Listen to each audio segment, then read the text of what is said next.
Bismillahirrahmanirrahim. Elhamdülillahi Rabbil alemin. Ve salatu ve selamu ala Resulüne Muhammed ve ala aleyhi ve sahibi ecmaîn. Cenab-ı Allah bu röportajımızı hayırlara vesile eylesin inşallah. Şimdi tabi problem çok derin. Yani bu bir sonuç. Şu anda Trump kalkıp yüzyılın anlaşması diye bir saçmalığı sanki marifetmiş gibi ortaya koyması bir sonuçtur. Peki asıl sebep ne? Sebep bugün biz ümmet değiliz. Ümmet olma vasfımızı kaybetmiş olmamız düşmanlarımıza bu cesareti vermektedir. Dolayısıyla biz burada Trump'a değil de kendimize kızalım. Asıl suçlu biziz. Niye daha önce olamıyordu da şimdi oluyor? Bunun sebebi belli. Biz bugün Müslümanlar olarak Allah'ın emrinin tam tersine hareket ediyoruz.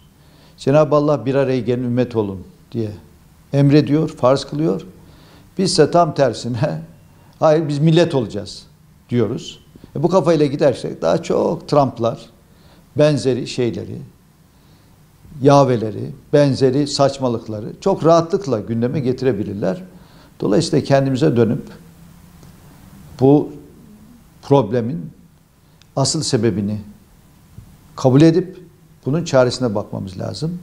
Allah rahmet eylesin Erbakan hocamız bize 3 tane görev verdi. Bir tanesi yaşanabilir bir Türkiye. İnandığımız gibi yaşayabileceğimiz bir Türkiye'nin mutlaka oluşturulması gerektiğini, ikincisi bunun yetmeyeceğini, İslam dünyasına, yeryüzündeki bütün Müslümanlara sahip çıkabilmemiz için yeniden büyük Türkiye olmamız gerektiğini, üçüncü olarak bunun da yetmeyeceğini, yeryüzünde yaşayan bütün insanlığa iyilik yapabilmek, onlara da sahip çıkabilmek için de yeni bir dünyanın, hakkı üstün tutan yeni bir dünyanın kurulması gerektiğini, bunun için de bundan sonraki hedefiniz 2. Yalta Konferansı ve yeni bir dünyayı kurmaktır diye ortaya koymuş olduğu bir hedef var.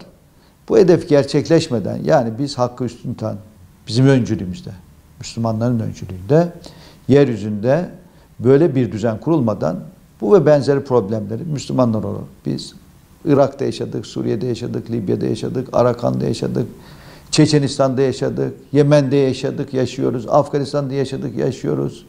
Yani bütün dünyada şu anda bilhassa Müslümanların, diğer insanların çoğu da böyle de canları, malları, namusları, inançları, akılları tehlike altında. Halbuki İslam yeryüzünde bütün insanların canlarının, mallarının, namuslarının, akıllarının ve inançlarının teminat altında olması için Cenab-ı Allah tarafından gönderilmiş olan bir sistemdir. Bizim Müslümanlığın doğrusunu anlayıp öğrenip Allah'ın bizden istediği bu görevleri yerine getirmek için bir araya gelmemiz lazım. Bunu yapabilirsek benzeri bu tür saçmalıklarla karşılaşmayız. Ama bu kafayla devam edersek daha çok mitingler yaparız. Daha çok İsrail bayrakları, Amerikan bayrakları yakarız. Yemen'de milyonluk miting yapıldı. Hemen. Yani bu açıklama yapıldıktan sonra milyonluk miting yapıldı. Türkiye'de maalesef bu konuda ciddi bir şey var, vurdum duymazlık var. Yani Türk halkının zamanda da bu açıkça da ifade edildi, gaza alınmış durumda. Yani tepkisizleştirildik biz. Gündelik meşguliyetlerimiz bizi geniş açılı düşünmekten alıkoyuyor. Okumayan, araştırmayan bir toplum haline gelmemiz bu konularda bizim duyarlı olmamızı maalesef engelledi. Dolayısıyla işte buna gayret etmek lazım. Yani şikayet etmek yetmiyor. Evet. Bu durum tespiti için bunu söylüyorum. Yoksa bunlar çözülmeyecek problemler değil. Mesela diyoruz ki komşuluk bitti. Niye bitti? Arkadaş sen hangi apartmanda oturuyorsun? Şu apartman. Kaç daire var burada? 30 daire. Bu 30 dairelik apartmanda kaç tane komşunu gittin ziyaret ettin? Hiç. O zaman komşuluk bitti diye şikayet etmeye hakkımız yok. Burada da aynı. Yani bu insanların uyarılması için bir şey yapılması lazım.